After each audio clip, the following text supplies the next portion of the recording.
Hello friend, success mirror में आपका स्वागत है। मेरा नाम है नितिन गुप्ता और आज का हमारा टॉपिक है expected cut off of NMRC, SCY, TO and CRA. Friend, ये वीडियो बेसिकली एनएमआरसी फ्रेंड्स के लिए बनाया गया है जो एक्सपेक्ट करते हैं कि वो नेक्स्ट एग्ज़ाम के लिए तैयार हैं कि नहीं हैं, क्या उनका स्कोर हो सकता है। ठीक है, तो इसीलिए मैंने ये वीडियो बनाया है। चलिए शुरू करते हैं। फ्रेंड, एनएमआरसी में जो पोस्टें थी, ठीक है, नॉन टेक्निकल, उसमें एससीवाई, टीओ और सीआरए की बात करेंगे। यहाँ पे हम देख पाएंगे कि एससीवाई टीओ की जो पोस्टें आई थी, ठीक है, वो 194 थी, जिसके अंदर जनरल की 99, ओबीसी की 52, एससी की 40 एंड एसटी की 03। ठीक है, तो इस तरीके से पोस्टें थी। इसमें वुमेंस की अलग पोस्टें थी 38। ठीक है, उसके बाद नेक्स्ट पोस्ट की बात करेंगे सीआरए की बात करें हम अगर, तो यहाँ पे हम बताना चाहेंगे कि यहाँ पे 65 वैकेंसी थी, जिसमें जनरल की सिर्फ 34 थी, 17 ओबीसी की थी, 13 एससी की थी और एसटी की 1। ठीक है फ्रेंड, वीडियो स्टार्ट करने से पहले हम बता देते हैं कि जिन लोगों ने हमारे चैनल्स को सब्सक्राइब नहीं किया है, यहाँ पर हमारा एक वाटर मार्क आता है, इस वाटर मार्क पे आप क्लिक करके सब्सक्राइब कर सकते हैं। अब हम बात करते हैं कि आखिर कितने लोगों ने ये फॉर्म भरा और कितने लोग किस कैंडिडेट किस चीज़ के लिए कितने लोग ने अपीयर हुए। ठीक है, अब यहाँ पे हम देख पाएंगे जो बेसिकली कैंडिडेटों ने अप्लाई किया है टोटल एनएमआरसी में। मैं बता दूं कि जो टोटल एनएमआरसी में वैकेंसी थी वो 754 की वैकेंसी निकाली गई थी। ठीक है, और इसमें जो कैंडिडेटों ने अप्लाई किया था, ठीक है, वो एवं 80,000 से, ठीक है, 80,000 से 1 लाख के बीच में पर्सनस ने अप्लाई किया है। ठीक है, कोई भी डेटा ऑफिशियल डेटा नहीं है, लेकिन जो मुझे वेबसाइट से और ग्रुप्स के अंदर मिला है, मैंने वहाँ से आपको ये बता रहा हूँ। ठीक है, 80,000 से 1 लाख के आसपास कैंडिडेटों ने अप्लाई किया है। ठीक है, उसके बाद एससीवाई टीओ की बात कर लें, ठीक है, तो इसमें अप्रॉक्स 30,000 में, और सीआरए की बात करें तो अप्रॉक्स 22,000 पर्सनस ने अप्लाइड किया था। नेक्स्ट देखते हैं, अगर हम बात करें कि total number of candidates appear कितने हुए एग्ज़ाम के अंदर, तो हम बताना चाहेंगे कि एनएमआरसी में जो पर्सनस आए थे वो 60 to 70% प्रेजेंट थे। ठीक है, और इसके हिसाब से अगर हम चेक करें, ठीक है, तो एससीवाई टीओ में जो पर्सन का आने का अपीयर होने का चांसेस था वो 18,000 से 21,000 हुआ है। ठीक है, और सीआरए का जो है वो 13,200 से 15,400 है। ठीक है, काफ़ी कम तादाद में पर्सन प्रेजेंट रहे थे। ठीक है, उसका मेन रीज़न ये था कि पहली बार तो एनएमआरसी ने अपना पहली बार ये रिक्रूटमेंट निकाला है। दूसरी बात, इससे पहले डीएमआरसी का फॉर्म निकल चुका था। ठीक है, उसमें भारी भरकम वैकेंसी थी, लोगों को उसी से उम्मीद थी और उसी में ही उन्होंने मोस्टली अप्लाई किया।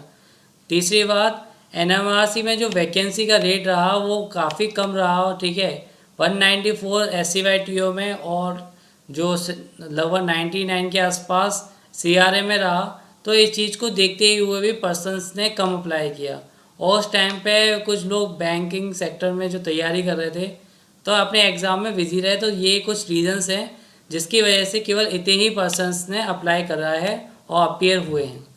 ठीक है, अब बात करते हैं क्वेश्चन पेपर कैसा रहा।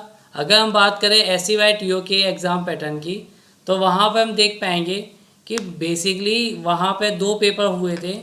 ठीक है, पेपर फर्स्ट और सेकंड। ठीक है, दोनों ही ऑनलाइन पेपर हुए थे। ठीक है, इसमें आपका क्या था, इसमें आपको 75 क्वेश्चंस जो आए थे वो आपके टेक्निकल पोस्ट से आए थे और नॉन टेक्निकल के 45 क्वेश्चंस थे। अगर हम बता दें इस चीज़ को कि इसके लिए आपको जो टाइम मिला था वो 90 मिनट्स दिया गया था। ठीक है, पेपर काफ़ी टफ था। ठीक है, उसे हम सिंपल नहीं कहेंगे, मॉडरेट टू डिफ़िकल्ट बोला जा सकता है। ठीक है, और हम इसमें बता दें कि कोई भी कैंडिडेट, क्योंकि वैकेंसी भी कम थी, स्ट्रेंथ भी कम थी, तो जो इसमें पर्सन क्वेश्चंस कर सकते थे, ठीक है, वो अप्रॉक्सीमेट 45 तक किए जा सकते थे। ठीक है, 40 to 45 जो पर्सन करके आया है वो बहुत अच्छा करके आया है, ठीक है, इससे ऊपर कोई उसे प्रॉब्लम नहीं है।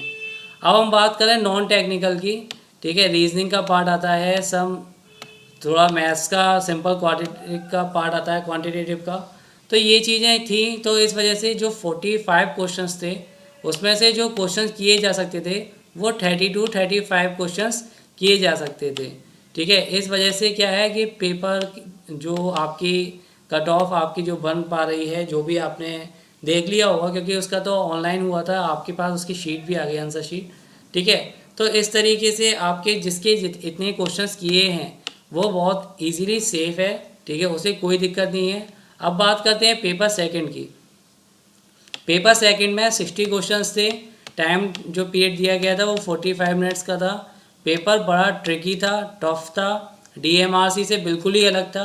डीएमआरसी में जो सीआरए और एससीईआरटीओ की जो इंग्लिश आई थी वो काफ़ी सही थी, ठीक है।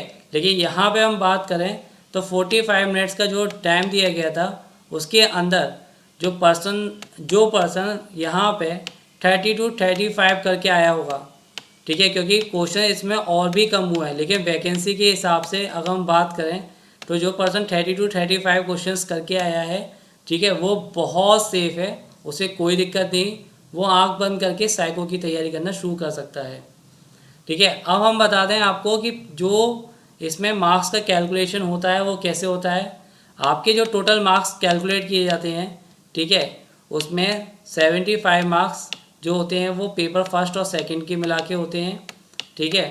और जो 25 मार्क्स जो होते हैं वो आपके होते हैं इंटरव्यू के, ठीक है। साइको आपका जस्ट क्वालिफाइंग राउंड होता है, ठीक है। 25 मार्क्स जो होंगे वो इंटरव्यू के होंगे आपके। साइको जस्ट क्वालिफाई होता है। और बता दें ये 75 मार्क्स कैसे होते हैं।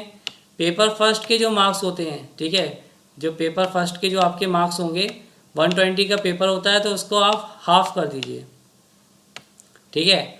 और जो पेपर सेकंड के जो आपके मार्क्स होंगे, ठीक है, उसको आप क्या कीजिए 4 से डिवाइड कर दीजिए, ठीक है। तो इस तरीके से आपके जो पेपर फर्स्ट के जो मैक्सिमम मार्क्स होंगे वो 60 हो जाएगा 120 का डिवाइड करेंगे तो, ठीक है। और पेपर सेकंड की बात करें तो अगर 4 का डिवाइड करेंगे तो वो हो जाएगा 50, ठीक है। इस तरीके से आप अपने मार्क्स को कैलकुलेट कर लें, ठीक है। तो ये आपके 75 मार्क्स बन जाएंगे इस तरीके से, ठीक है। ऐसे ही मैं सीआरए का भी आपको बता दूं, सीआरए में भी सेम आपको टोटल मार्क्स इसी तरीके से कैलकुलेट करना है। नेक्स्ट देखते हैं। अब बात करते हैं सीआरए एग्ज़ाम पैटर्न की। सीआरए में जो आपका क्वेश्चन पेपर रहा था वो इसी टाइप का था कि 40 क्वेश्चन रीजनिंग के, 40 क्वांटिटेटिव के, 40 जनरल नॉलेज के और 60 इंग्लिश के, ठीक है। जो एक्सपेक्ट की जा सकती है कि पर्सन्स ने क्वेश्चंस किए हैं, क्योंकि ये काफ़ी ठीक था, ठीक है, पर्सनों ने काफ़ी अच्छा किया है इसमें, क्योंकि कुछ लोग थोड़ा सा कम रहे लेकिन कुछ लोगों ने अच्छा भी किया है और वैकेंसी भी कम थी, ठीक है। तो इस वजह से जो एक्सपेक्ट की जा सकती है कि 25 से 30 क्वेश्चंस रीजनिंग में, 20 to 25 क्वांटिटेटिव में और जीके के 15 to 20, ठीक है, क्योंकि 15 क्वेश्चंस ऐसे आए थे जो किए जा सकते थे, ठीक है। लेकिन जो और भी अच्छा पर्सन्स होगा वो 20 भी क्वेश्चंस करके आया होगा, ठीक है। इंग्लिश की बात करें तो इंग्लिश में 25 से 35 क्वेश्चंस किए जा सकते थे।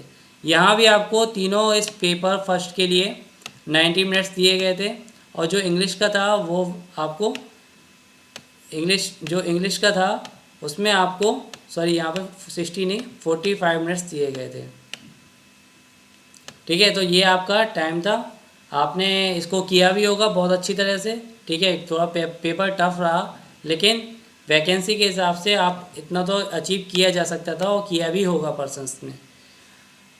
अब बात करते हैं ओवरऑल एक्सपेक्टेड कट ऑफ की। ये मैंने एक्सपेक्टेड कट ऑफ को शो कर दिया है। अगर हम बात करें कि देखिए इसमें क्या होता है कि आपकी पेपर फर्स्ट की और पेपर सेकंड की दोनों ही कट ऑफ सेक्शनल निकालनी होती है, उसके बाद आपको ओवरऑल निकालनी होती है।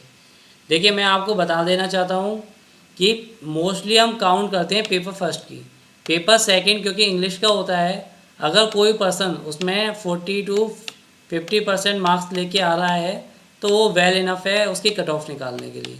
इसलिए मैंने यहाँ पे इसको शो नहीं किया है पेपर सेकंड को, क्योंकि डीएमआरसी का जो लास्ट टाइम की हमने आरटीआई निकलवाई थी तो उसमें हमने जो देखा था उन्होंने पेपर फर्स्ट और ओवरऑल कट ऑफ को ही शो किया था, तो हमने भी यहाँ पे उसी चीज़ को शो किया है।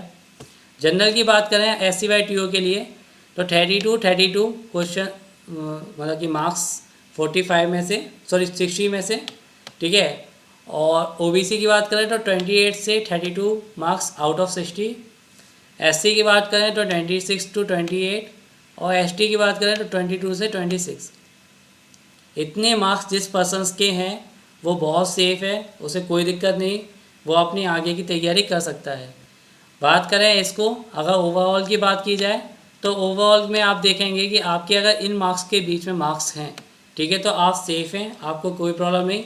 जनरल और ओबीसी के में क्योंकि आपको सिर्फ 1 या 2 मार्क्स का अंतर मिलेगा, मैंने इसलिए यहाँ पे आपको सेम कट ऑफ शो करी है। एससी एसटी में थोड़ा सा डिफरेंस रहता है, तो मैंने वहाँ पे आपको थोड़ा डिफरेंस शो किया है, ठीक है। सीआरए की बात करें तो सीआरए में मैं आपको बता दूं, सीआरए में क्योंकि वैकेंसी काफ़ी कम थी, ठीक है, लेस देन 100 थी, पर्सन्स भी कम ही अपीयर हुए थे, ठीक है। तो जिन पर्सन्स के इस रेंज के अंदर मार्क्स हैं, जनरल के 32 35, ओबीसी के 28 to 32, एससी के 26 to 28 और एसटी के 25 to 27 पेपर फर्स्ट में, मतलब आउट ऑफ 60 में अगर ये मार्क्स हैं तो वो पेपर फर्स्ट का उनका क्लियर हो जाएगा, ठीक है, कोई दिक्कत नहीं आएगी। अगर हम ओवरऑल कट ऑफ की बात करें तो ओवरऑल कट ऑफ ये रहेगा, रहने के चांसेस हैं, ठीक है। तो जिसके इतने मार्क्स हैं वो बहुत सेफ़ है, उसे कोई प्रॉब्लम नहीं है, इस पर फोकस करें, ठीक है, और नेक्स्ट की तैयारी करें, ठीक है। आपको अब ये नहीं सोचना चाहिए कि हम साइको की तैयारी करें या ना करें, क्योंकि इस समय में जहाँ तक मेरी नॉलेज में है, आई थिंक कोई भी एग्ज़ाम इस तरीके का चल नहीं रहा है अभी, कोई भी एग्ज़ाम ना एसएससी का ना बैंक के। तो आप फोकस कर सकते हैं साइको के लिए। हमने अपनी चैनल्स पे डीएमआरसी के और एनएमआरसी के दोनों के एक ही साइको रहेगा, तो उसके वीडियो अपलोड कर रखे हैं, आप उसको देख सकते हैं, ठीक है, सीख सकते हैं। Thank you friend. अगर आपको हमारा वीडियो पसंद आया तो इस वीडियो को लाइक कीजिए। कमेंट बॉक्स में आप अपने कोई भी कमेंट क्वेरी, ठीक है, वो लिख सकते हैं। आप हमारे चैनल को सब्सक्राइब करना ना भूलें ताकि आपको हमारे फ्यूचर्स अपडेट्स मिल सकें। Okay friend, thank you.